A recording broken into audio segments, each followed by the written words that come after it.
Baiklah, kita ketemu dalam kuliah daring lagi. Kuliah online studi kelayakan bisnis atau SKB. Dan sebelum kita lebih jauh membahasnya, kami ingatkan kembali, kami harap untuk klik subscribe dan tanda loncengnya di channel YouTube ini demi kelancaran pelaksanaan proses belajar mengajar kita selanjutnya. Terima kasih.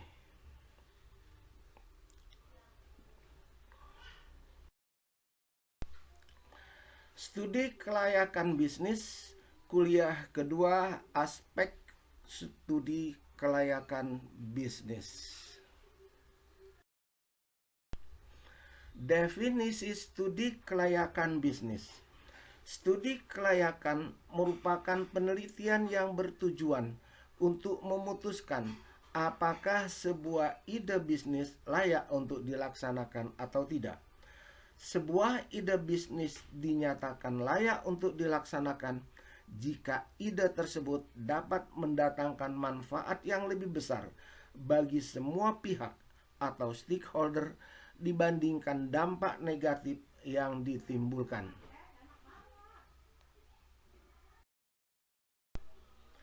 Studi kelayakan bisnis adalah penelitian yang menyangkut berbagai aspek, baik itu dari aspek hukum, sosial, ekonomi, dan budaya, pasar dan pemasaran, teknis dan teknologi, sampai dengan aspek manajemen dan keuangan yang digunakan sebagai dasar penelitian studi kelayakan, dan hasilnya digunakan untuk mengambil keputusan apakah suatu proyek atau bisnis dapat dikerjakan, ditunda, atau bahkan tidak dijalankan.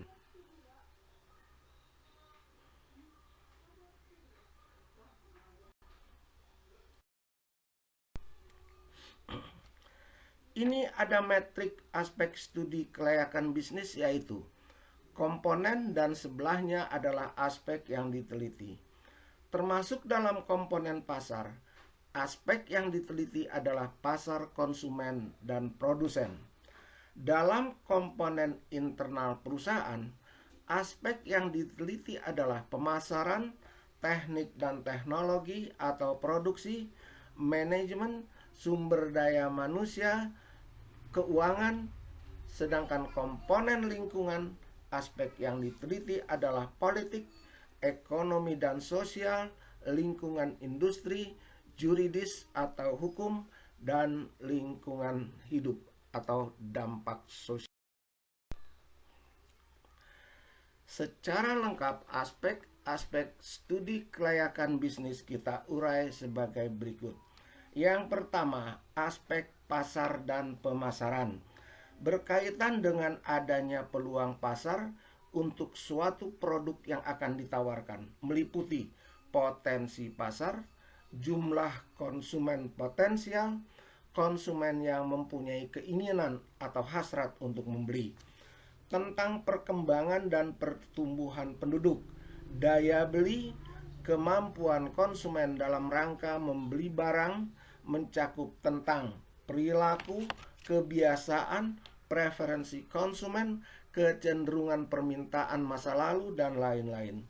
Sedangkan aspek pemasaran menyangkut tentang strategi yang digunakan untuk meraih sebagian pasar potensial atau peluang pasar, atau seberapa besar pengaruh strategi tersebut dalam meraih besarnya market share.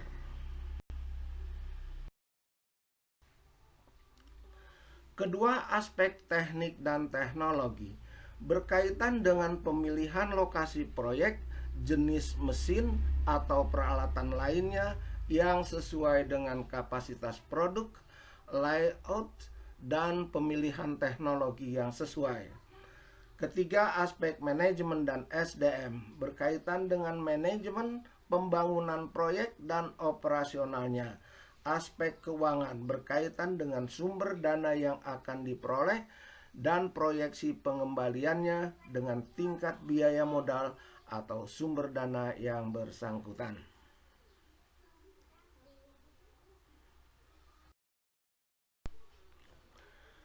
5 aspek hukum berkaitan dengan keberadaan secara legal di mana proyek akan dibangun yang meliputi ketentuan hukum yang berlaku termasuk perizinan-perizinannya.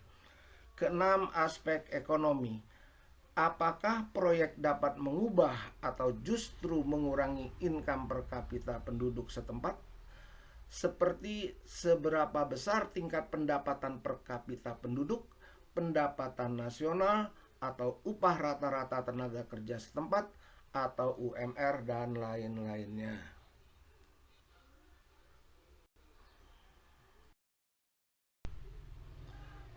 7 aspek sosial. Apakah dengan keberadaan proyek wilayah menjadi semakin ramai, lalu lintas semakin lancar, adanya jalur komunikasi, penerangan listrik dan lainnya, pendidikan masyarakat setempat? Untuk mendapatkan itu semua dengan cara kita melakukan wawancara, kuesioner, dokumen, dan lain-lain untuk melihat apakah suatu proyek layak atau tidak dilakukan dengan membandingkan keinginan investor atau pihak yang terkait dengan sumber dana yang terkumpul.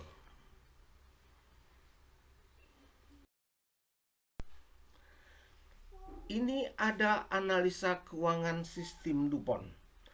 Analisa keuangan sistem DuPont adalah analisa keuangan yang memberikan gambaran bahwa laba perusahaan itu bergantung kepada bekerjanya fungsi-fungsi manajemen yang kebijakannya saling berhubungan dan mempengaruhi laba perusahaan, yaitu fungsi pemasaran, fungsi produksi, fungsi manajemen, fungsi SDM, keuangan, dan lain-lain sebagainya.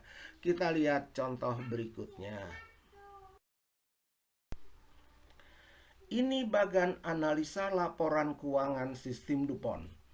Laba perusahaan dalam bahasa finansialnya sering disebut sebagai ROI, Return on Investment, atau ROA, Return on Asset.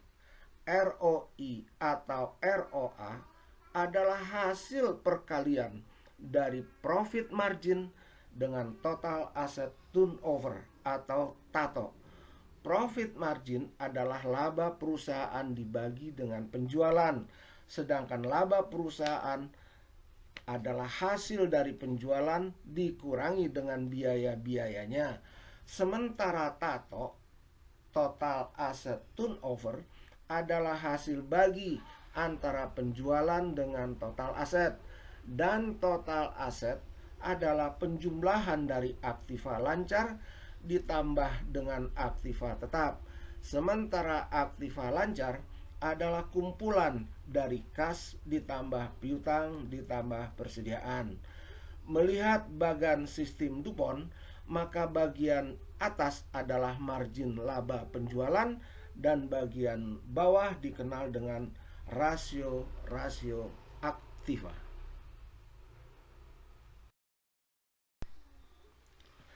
Kita lihat aplikasinya. Ini ada neraca dan laporan laba rugi Alit Food Product. Alit Food Product neraca per 31 Desember 1997 dan 1996 dalam jutaan dolar. Sebelahnya Alit Food Product laporan laba rugi untuk tahun yang berakhir 31 Desember 1997 dan 1996 dalam jutaan dolar. Kita ambil angka-angkanya tahun 1997 saja untuk menyusun analisa laporan keuangan sistem DuPont sebagai berikut.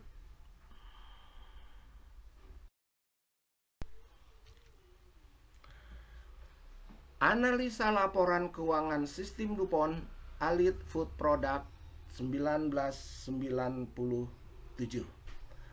Biaya-biaya operasi 2.616,2 ditambah dengan penyusutan 100 ditambah biaya bunga 88, ditambah dividen saham preferen 4, ditambah biaya pajak 78,3, dan hasilnya adalah 2.886,6. Penjualannya 3.000, biayanya 2.886,6, maka labanya menjadi 113,6 dibagi dengan penjualan adalah profit margin 3,8. Di sisi lainnya, aktiva kas ditambah dengan piutang ditambah dengan persediaan menjadi 1.000, dan aktiva tetapnya 1.000 menjadi total aktiva 2.000. Penjualannya 3.000 dibagi total aktiva 2.000 menjadi total aset turnover atau TATO 1,6. Profit margin dikali dengan TATO atau 3,8 dikali 1,6 adalah 5,7. Ini adalah tingkat pengembalian aktiva atau return on asset atau return on investment atau ROI, atau boleh dibilang tingkat laba perusahaan.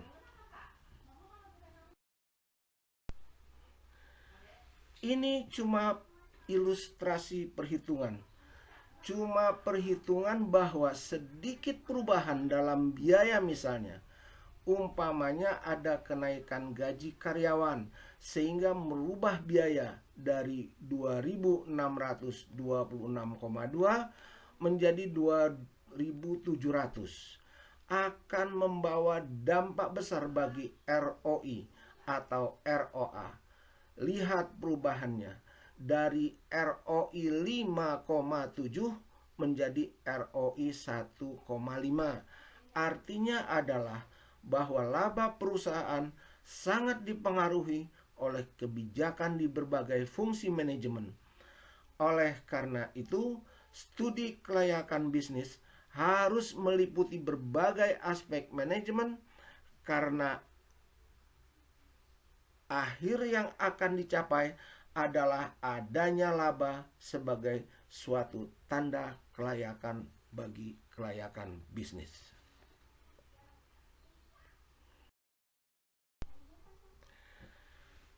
Ini ada soal latihan untuk lebih memahami bahwa laba perusahaan sangat dipengaruhi oleh kebijakan-kebijakan di seluruh bidang manajemen. Maka buatlah analisa DuPont ini dari laporan keuangan Alit Food Product untuk tahun 1996, dari neraca dan laporan laba rugi yang ada pada slide di atas, slide nomor 12. Jawabannya silahkan dikirimkan ke email dedinurdin124@gmail.com.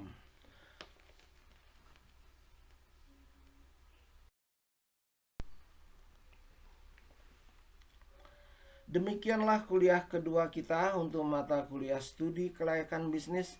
Kita lanjutkan nanti pada kuliah berikutnya. Sekian dan terima kasih. Semoga bermanfaat buat kita semua. Wassalamualaikum warahmatullahi wabarakatuh.